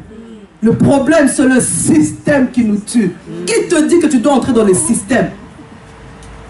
Quel est le plan de Dieu pour toi? Toi, tu ne peux pas faire mieux que les autres. Tu ne peux pas faire différemment. Il faut que tu entres seulement dans le système. Et bien, puisque tu te mets dans le système, il te livrera à ton sens réprouvé. Ah, tu trouves que c'est le système qui va te bénir. Mais Dieu te laisse alors que le système te bénisse. Amen. Mais si tu penses que c'est Dieu, il est capable de te bénir. Ploie les genoux. Seigneur, donne-moi un tel travail. Donne-moi un travail à mi-temps. Comme ça, j'ai le temps de m'occuper de ma maison, de mon mari, de mes enfants. Et les hommes tombent aussi dans le piège du siècle présent. Tu rencontres un homme, comme il y a un responsable à l'église chez nous là-bas. Il m'a fait mal au cœur. Je lui dis, ah, mais ta femme, ça fait longtemps qu'elle est partie. Ah bien, mais c'est ça, c'est le travail. Je dis, mon Dieu, il n'a rien compris. Mais oui.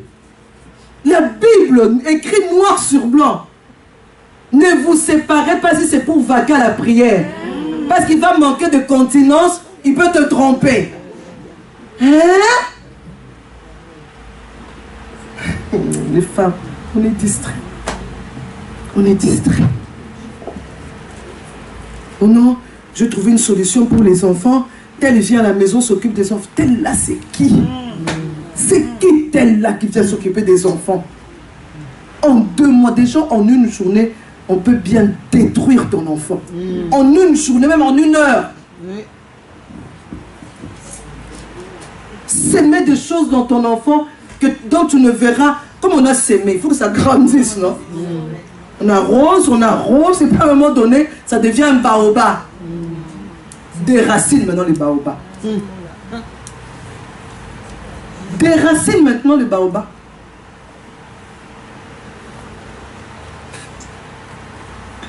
Convoitise. Nous voulons l'argent. Nous voulons paraître. Nous voulons faire comme tout le monde. Hein? Faisons comme tout le monde. Hein? Ton péché, il t'atteindra.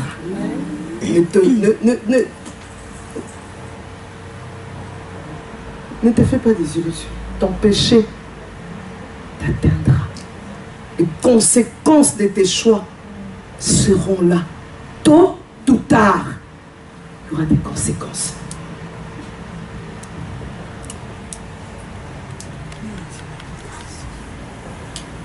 Quatrième chose,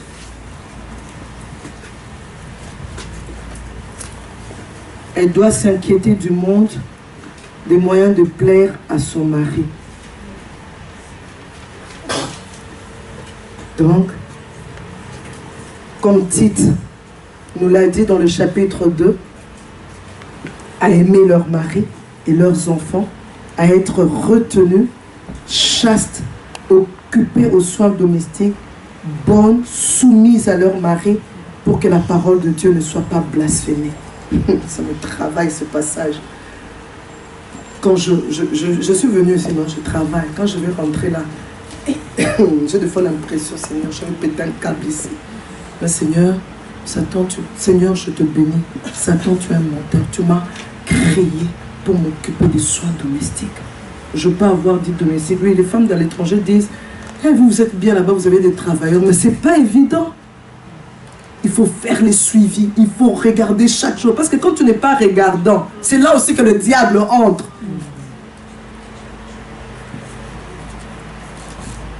Faire les suivis, savoir. Parce que Proverbe 31 nous dit, elle veille sur ce qui se passe dans sa maison. Quand tu ne veilles pas sur ce qui se passe dans ta maison. Les travailleurs là réalisent seulement que maman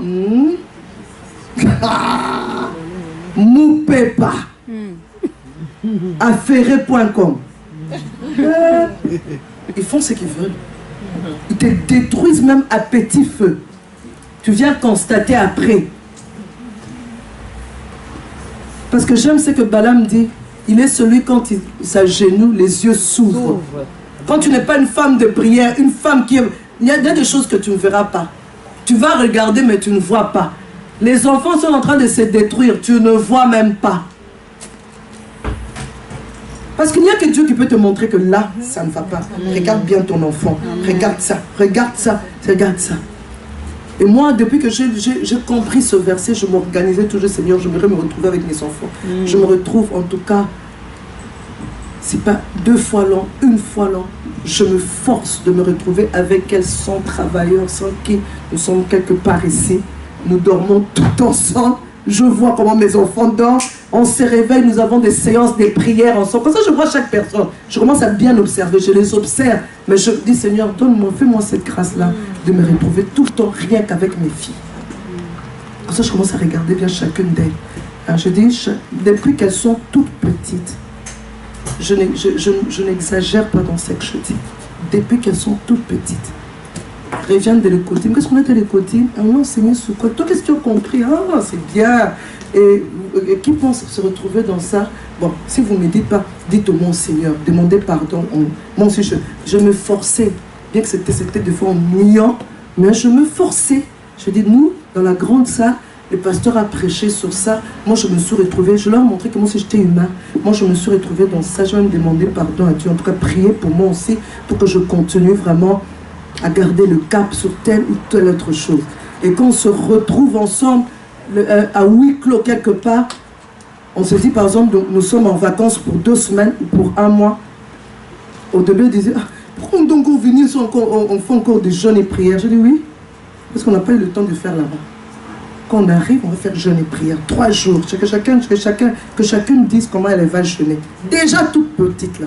Et chacune dit, moi je vais manger seulement le pain sec. On dit, ok, toi tu vas faire quoi? Toi tu vas faire quoi? Ah ok, on se met tout ensemble. Ah voilà, nous allons commencer à prier. Donc mon premier jour, c'est toi qui vas conduire. Même si elle fait ça comme ça, elle va faire. Toi tu vas exhorter, c'est ton tour. Le 2e jour, le 3e jour. Et nous terminons nos 3 jours de jeûne et prière, gloire à Dieu. Mais nous continuons chaque soir culte familial. À tour de rôle, tu exhortes, tu conduis la prière.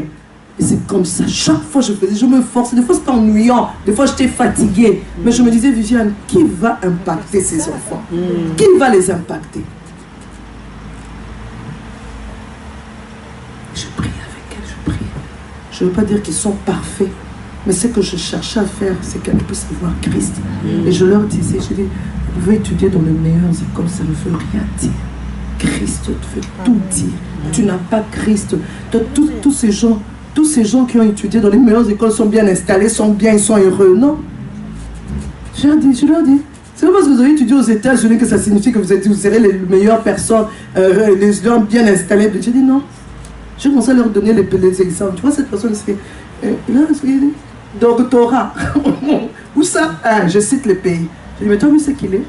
Sans Jésus. Je cite aussi la personne qui a reçu, mais je ne sais pas ce qui se passe dans son mariage, ce qui se passe avec ses enfants. Je leur dis, Jésus, Jésus.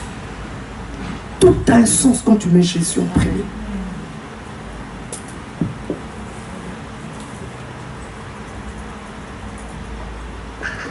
Je suis arrivée aux enfants, pourquoi?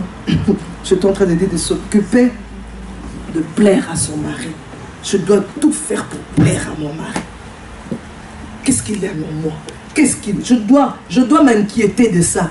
Comment je peux faire pour plaire? 25 ans de mariage cette année, mais je dois m'obliger à continuer à chercher à plaire à Roland. Qu'est-ce qu'il veut manger? Qu'est-ce qu'il aime? Il aime l'ordre dans la maison. Je dois tout faire qu'il y ait toujours l'ordre dans la maison. Il n'aime pas ceci. Je dois tout faire qu'il n'ait pas ceci. Donc, je cherche à lui plaire. Je prie même pour ça. C'est pour toi que tu trouves ça un peu banal, mais tu viens, tu exagères. Moi, je prie pour ça. Je dis, Seigneur, quand je le regarde comme ça, Roland, 50 combien? Moi, j'aurais 48 ans, donc lui, là, 53 ans. Je commence à dire, Seigneur, les gens de 53 ans. Je dis, hey, Roland, tu vieillis. Hein. Et Seigneur, moi aussi que je me rajeunisse. Je commence à dire, Seigneur, renouvelle-moi comme l'aigle. Renouvelle-moi physiquement. Seigneur, rends-moi ma peau, qu'elle soit encore plus douce. Seigneur, je prie pour ça. Seigneur, donne-moi de me tenir. Quand je commence à voir comment ma mère s'élève, je viens, je dis, hey, Seigneur, ma vieillesse. Seigneur, aide-moi, le dos. Seigneur, donne-moi d'être une femme vigoureuse. Donne-moi d'être une femme forte. Seigneur, je veux. Seigneur, et je commence à faire attention. Moi, quand je sens que mon mari aime une personne, je commence à la regarder. Qu'est-ce qu'elle a? Pourquoi vous l'aimez comme ça? Hey, Saint-Esprit, ouvre-moi les yeux. J'apprécie tellement cette femme ici. Je dis, Maëlle, viens. Moi aussi, je commence à me cultiver. Je commence à lire.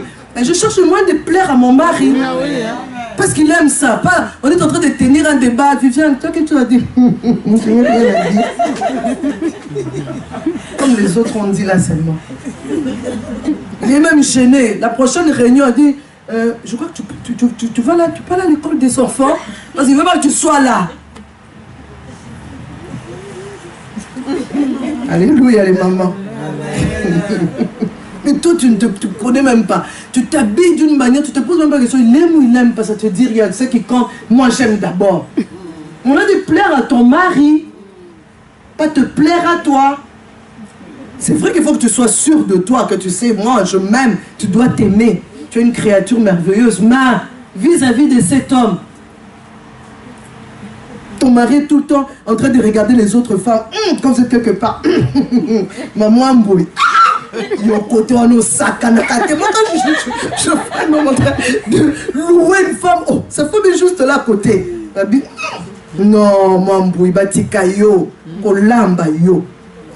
Propriété. Et puis il dit à sa femme, tu es content d'entendre comme moi Mboui? Pose-toi des questions. Hein? Oui, pose-toi des questions.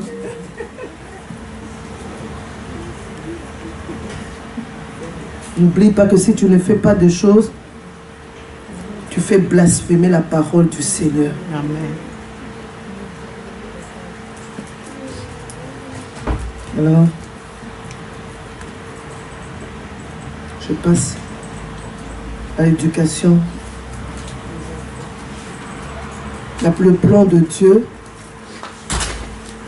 pour la femme en tant que mère. Les enfants sont une bénédiction de Dieu. Femme, tu dois savoir que les enfants sont une bénédiction de Dieu. Quand tes enfants ne sont plus une bénédiction, tu dois prier pour ça. Amen. Les enfants sont une bénédiction. Les enfants doivent t'apporter la joie, la paix. Amen. Parce que les enfants sont une bénédiction. C'est Dieu qui le dit. Il le dit dans le psaume 127, 3 à 5. Voici des filles sont un héritage de l'Éternel. Le fruit des entrailles est une récompense. Dieu te récompense. Est-ce qu'une récompense peut faire mal? Non. Une récompense peut faire pleurer? Alors comment toi, tes enfants te font pleurer? Tes enfants te font du mal? C'est que tu dois prier pour cela. Tu dois te lever. Ne reste pas là assise en train de te lamenter. Alors que Dieu t'a donné le pouvoir, le potentiel de te lever, de te battre, de résister à l'ennemi, de le loigner loin de tes enfants. Amen. En lisant ces passages, tu confesses, tu dis oui, c'est une récompense.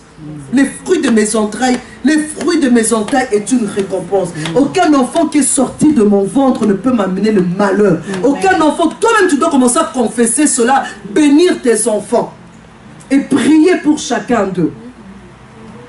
Une récompense. Il dit, comme les flèches dans la main d'un guerrier, ainsi sont les fils de la jeunesse. Heureux l'homme qui en a rempli son carquois. Ils ne seront pas confus quand ils parleront des ennemis à la porte. Les enfants ne peuvent pas t'amener la confusion. Ils ne seront pas confus comme un guerrier. Une flèche dans la main d'un guerrier. Dieu veut dire par là, quand tu prends l'arc et puis tu as la flèche, tu tires sur l'arc, tu veux donner la direction à la flèche, parce que si je cible cette horloge, je regarderai à l'horloge et j'apprêterai ma flèche, je tirerai l'arc en calculant la distance, parce que si je veux que la flèche aille plus loin, je tirerai sur l'arc aussi plus fort, pour que la flèche aille loin. Et c'est comme ça les enfants entre nos mains. C'est nous qui donnons la direction à nos enfants. Quand on tire sur l'arc, l'arc a mal. Non, si l'arc pouvait se plaindre, parce qu'il courbe, presque à se casser, mais il ne se casse pas. Et c'est comme ça aussi pour les enfants. Tire sur l'enfant, dirige l'enfant, vas-y et donne-lui la direction. C'est ça la responsabilité de la femme.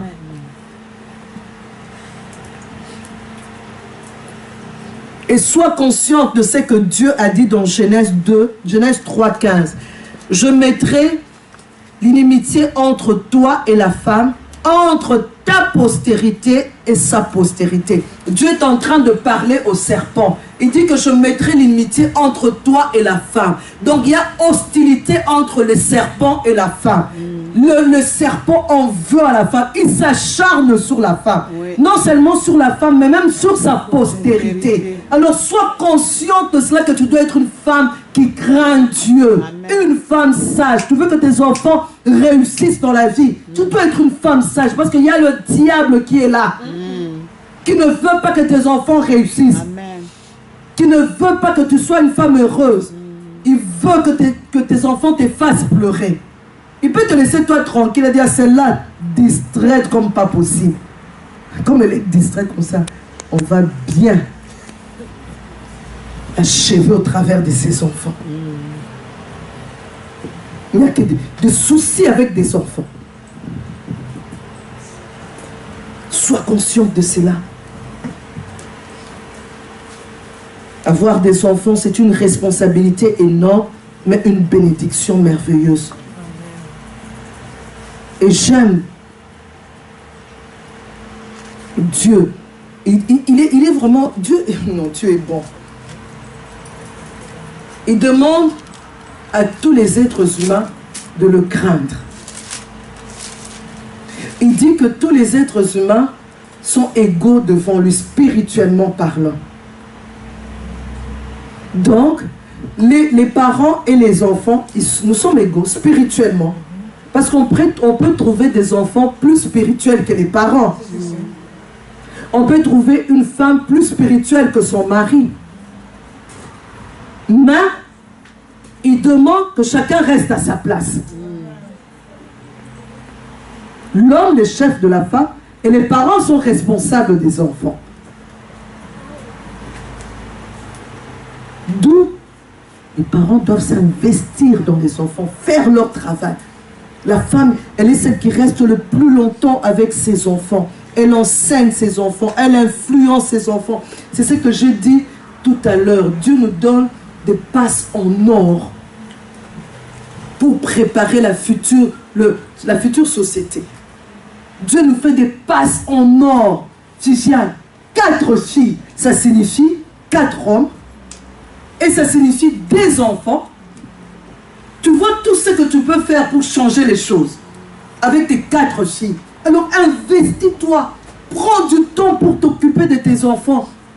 Tu dois avoir le temps d'éduquer tes enfants. Pas la crèche, pas l'école. J'aime ce que les anglophones disent lorsque nous allons dans les réunions à l'école. Ils nous disent, mais nous n'éduquons pas, nous ne faisons pas le travail d'éduquer. Je ne sais pas comment utiliser, quel mot utiliser en français. On dirait éduquer. À l'école, on éduque parce qu'on donne le cours. Aidez-moi un peu. Aidez-moi. Je veux dire.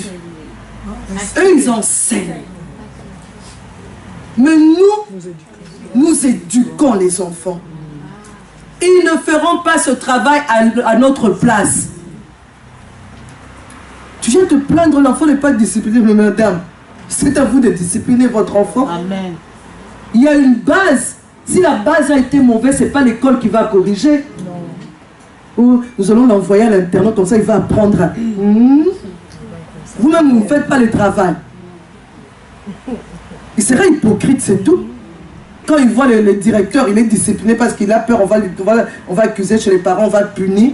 Mais regardez bien les enfants qui ont étudié à l'internat. Des rebelles, hein, c'est la plupart. Des hypocrites. Tu n'éduques pas tes enfants, tu veux que les autres les fassent à leur place. À ta place plutôt. Deutéronome 11, 19 nous dit: vous les enseignerez à vos enfants et vous leur en parlerez quand tu seras dans ta maison, quand tu iras en voyage, quand tu te coucheras et quand tu te lèveras. Deutéronome 11, 19. Je vais au verset 20. Tu les écriras sur le poteau de ta maison et sur tes portes. Verset 21. Et alors, vos jours et les jours de vos enfants dans les pays que l'Éternel a juré à vos pères de leur donner seront aussi nombreux que le jour de cieux le seront au-dessus de la terre. Donc, pour dire que nous devons inculquer, nous devons éduquer nos enfants. Dieu dit enseigner. Et la plus grande chose à faire, c'est de leur apprendre la crainte de Dieu, de leur parler de Christ. C'est le meilleur cadeau qu'une maman peut offrir à son enfant. Pas toi, tu es tout le temps à l'église, les enfants ne sont jamais à l'église. Comme raison, ah non, ils doivent étudier. Ah non, ils sont fatigués. Ah non, mais non. Proverbe 1:8. Écoute mon fils, l'instruction de ton père et ne rejette pas l'enseignement de ta mère. Pour montrer combien la maman est importante. Proverbe 22:6 dit: instruis l'enfant selon la voie qu'il doit suivre, et quand il sera vieux, il ne s'en détournera pas.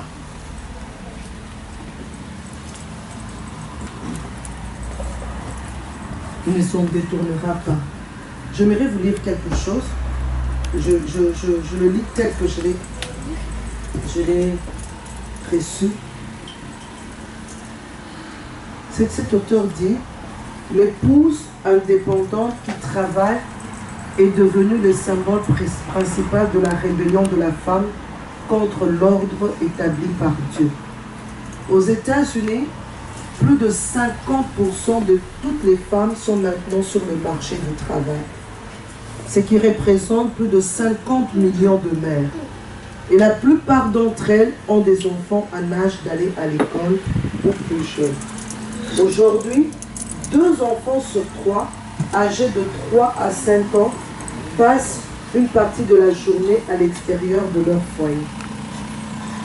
Leurs mères ont renoncé à leur fonction maternelle pour embrasser une carrière ou pour leur épanouissement personnel. Le gouvernement des États-Unis offre maintenant même, et les gens vont dire: mais maman, je veux dire, c'est la culture, c'est le système d'ici. Or, le diable est derrière ça. Le gouvernement des États-Unis offre maintenant des crédits d'impôt pour la prise en charge des enfants. Vous vous rendez compte? Pour que les enfants soient bien détruits. Maintenant, même à la disposition des crédits. Ah, tu n'as pas les moyens de laisser les enfants à la crèche. Tu prendras un crédit, tu vas commencer à payer la crèche. Mais toi, va au travail, va du matin au soir pour que nous s'occupe bien de vos enfants.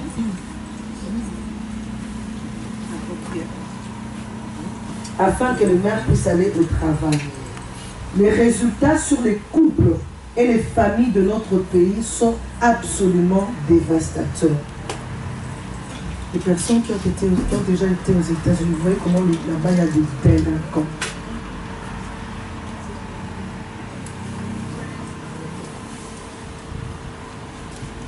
Et il continue en disant: ces mères ont, à toute fin pratique, abandonné leur foyer.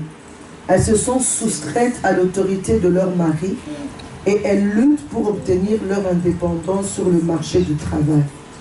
Ce faisant, beaucoup ont littéralement abandonné leur foyer, leurs enfants et leurs maris dans tous les sens du terme, choisissant le divorce quand le conflit entre leur carrière et leur famille devient trop pressant. Je voudrais ajouter que le syndrome de la mère au travail constitue des raisons principales pour lesquelles tant de parents modernes ne savent plus comment élever leurs enfants.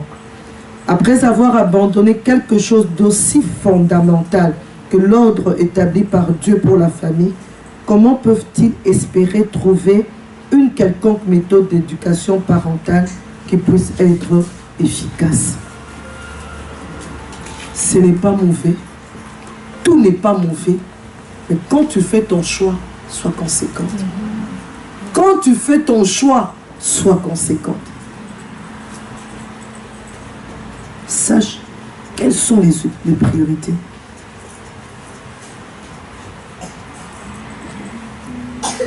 En tant que servante de Dieu, je termine là. Je parlais en tant qu'épouse, en tant que mère et maintenant en tant que servante de Dieu.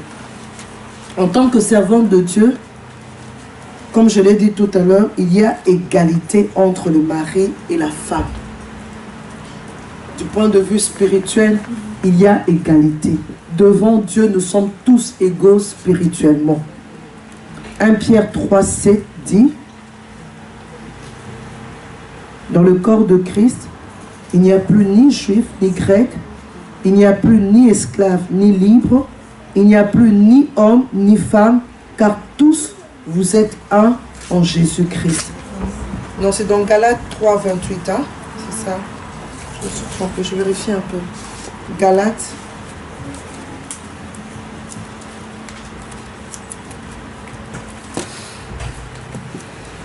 Quelqu'un a trouvé? Galates 3, 20, c'est ça? Galates 3, 28. Il y a donc maintenant, il n'y a plus ni juif, ni grec, il n'y a plus ni esclave, ni libre, il n'y a plus ni homme, ni femme, car tous vous êtes un en Jésus-Christ. Donc, il y a égalité sur le plan spirituel. Certaines femmes ont l'habitude d'accompagner leur mari à l'église. Ne te trompe pas, femme. Si tu es femme de serviteur de Dieu, ça c'est son appel à lui. Il est serviteur de Dieu, mais sache que toi aussi tu dois travailler ta relation avec Dieu. Vous allez en couple à l'église, le salut est individuel. Chacun va se présenter devant Dieu et rendra compte à Dieu de la manière dont il aura vécu ici sur terre. Alors, chacune de nous est appelée à travailler sa marche avec Christ. Chacune de nous aura de comptes à rendre. Nous devons grandir dans la connaissance de Dieu. Tu n'accompagnes personne à l'église. Tu vas à l'église pour toi-même d'abord. Amen. Tu dois grandir spirituellement. Il n'y a pas que, non, mon mari, il aime bien l'église, alors je l'accompagne. De même, les parents détiennent l'autorité dans la famille et les enfants doivent s'y plier. Il y a cependant aussi une véritable égalité spirituelle entre tous. Il se peut que l'épouse soit intellectuellement égale ou supérieure à son mari, c'est ce que j'ai expliqué. Tu peux être égal ou supérieur spirituellement, mais tu respectes l'ordre de Dieu. Et spirituellement, tu continues, tu fonces dans ce à quoi Dieu t'a appelé. Et que chacune de nous garde sa place. Que Dieu bénisse sa parole.